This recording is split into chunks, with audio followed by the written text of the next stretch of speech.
All right, today we are with AJ and his fantastic Tesla Model 3, and it is fantastic because it's a full steel wide body Tesla Model 3, and as far as we know, it's the only one, isn't it? Yes, definitely. All right, tell us everything about the project, how you did it, what you would have done differently, and why it's the best Tesla Model 3. No, I mean, we can start with the exterior. You know, we did a full metal wide body, all handmade and shaped, and fully welded onto the car.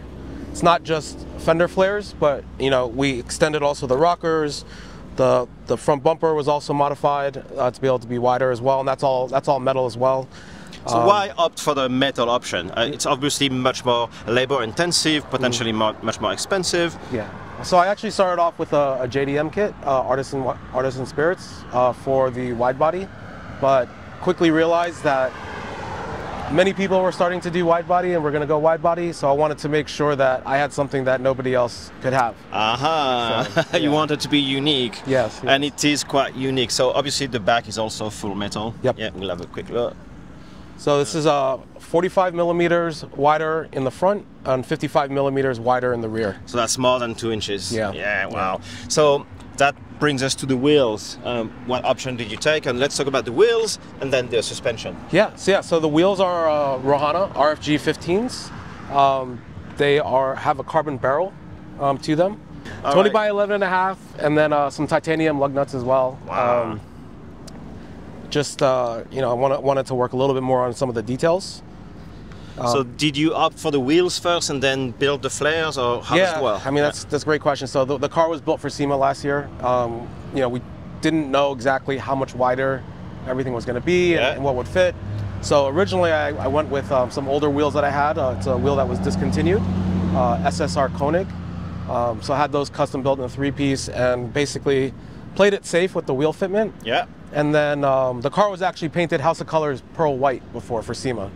Again, couldn't figure out like what color I wanted to do, so we just threw something on for SEMA. And then once the car got back, it's like, all right, let's get wheels now that fit. We can do the measurements. So that's why the 20 by 11.5 with a negative offset. And then the paint. This color was actually my first color that I wanted to go to, but then I didn't have the balls to change the color. So what we did not mention is this car has been in several publications. It's been online, and this is the next version of it, the latest version of it. Yeah. This is the latest. Yeah. So what's the next plan? What's the next? So for this car, I'm going to wrap up the interior. It was supposed to be done for this event, but unfortunately we didn't get it done in time. All right. And then so that's going to be all black leather. Nice. With it's a Napa leather with Spirit of Le Mans kind of plaid fabric that's in there. So it will be blue and black. Yeah. Nice. Yeah. All right. Let's go back to the suspension. Sure. So suspension, I actually just changed it. Something I probably should have done a long time ago. Went to Universal Air. Oh, nice. On the bags, and it has given the feeling of the car to be like I was riding on 19s or smaller wheels because it's so comfortable compared to what I had previously. Let's open the front and see the setup. Just changed this as well. I wanted to bring a little bit more flair to the original setup that I had, but everything here was all painted as well. So again, leveraging the Porsche Mexico Blue paint.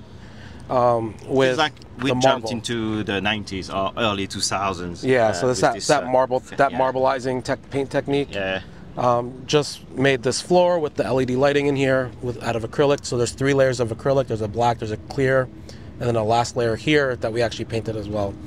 Hard lines are all new. The tank's new. I went with a square tank instead of my old setup, which was a seamless tanks. And then just upgraded the compressors to newer versions and stuff like that. So. And this is all painted same color as the car, and then the tanks are wrapped in carbon as well. Perfect, okay. Yeah. I don't know if we mentioned it, but it's a performance Model 3. This is a Model 3 performance. Yeah, okay. Now let's have a look at the interior. Sure. I joke around about, you know, there's always that talk of, you know, you can't like do speed modifications, or how are you going to do an engine swap, right? Yeah. Why can't I put a Tesla Model S plaid motor on the Model 3, right? They're doing it in conversions. Yeah. You know? So you could be the first one to do it. Yeah. Yeah, and then going back to like the paint, right? It's like everyone wraps their cars these days. Kind of again going back to my roots of building cars in the late '90s. It's like I needed to go paint. So seats are stock. Otherwise, there is carbon fiber on the back as well. All the carbon trim along the kick panels. I actually did this myself. Nice. Watched the YouTube video to learn how to lay carbon. So, wow. Just the bottom pieces where I did myself. Everything else is all available. I purchase. Steering wheel. A lot of people cut the top of the steering wheel. I wanted to again be a little bit different and have something unique, so I actually had the bottom cut as well. Okay. To kind of give it like a Star Wars, like, TIE fighter, yeah, like a jet fighter type of feel to it. Yeah, that's about all that's going on. The roof is all reupholstered as well. This is actually reupholstered. Again, I didn't want to go with just a cover. Yeah, nice. So I actually had this reupholstered. Speakers, we can talk about audio in a second, but these are custom pillars that were made. It was, I originally wanted to do actually orange. But my wife is like, oh, you're going to be the same color as that guy Blippi that our son watches on TV. I'm like, oh my gosh, no, I can't do it. She killed it. Yeah, you killed it for me. So. This is the wing from Adro.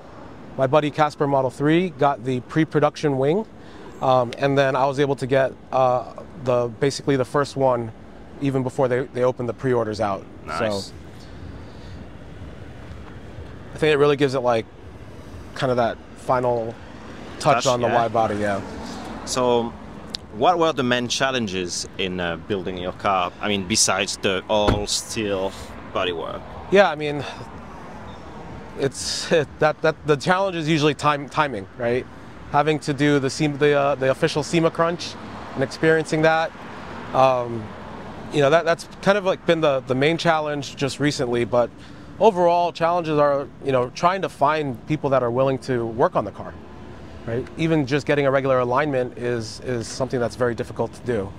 So what would be your best advice for people that want to do something as drastic as cutting the Model 3 and getting a wide body, full metal one? I mean, go with your style. Mine's I intended this to be like a little bit OEM. Like I imagine that this is how Tesla should have made the Model 3 performance. Yeah. Kind of like how BMW 3 Series versus an M3 is very, it's got the little bit wider. So we'll see if Project Island comes up as a wider car, as a wider body. Yeah, maybe. Yeah, that'd be cool. They made the Plaid wider, right? Exactly. So this was my rendition of that. It's not like overly loud, I don't think. Maybe the blue color is now. Yeah, it's quite blue, isn't it? Yeah. And you have we didn't talk about the headlights and the lights. So the headlights are from Teslux. Yeah. They're the Plaid series headlights as well as the fog lights. So they all use the Blue Ghost controller, and of course it just turned off. That's fine.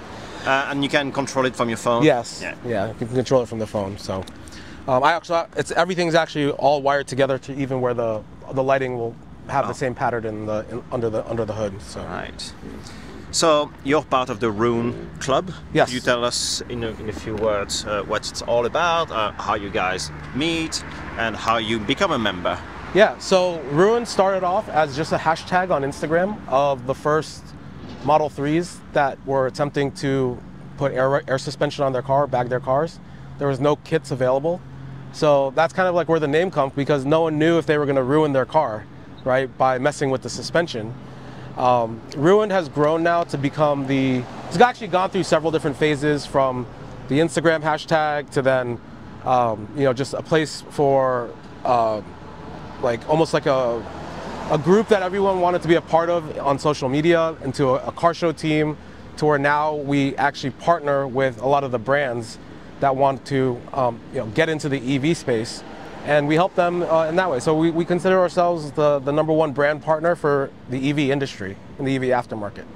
Excellent. So you go to shows, you organize obviously shoots and events and parties also. Yeah, parties too. Yeah, no, I mean it's been a year of tremendous growth, organization.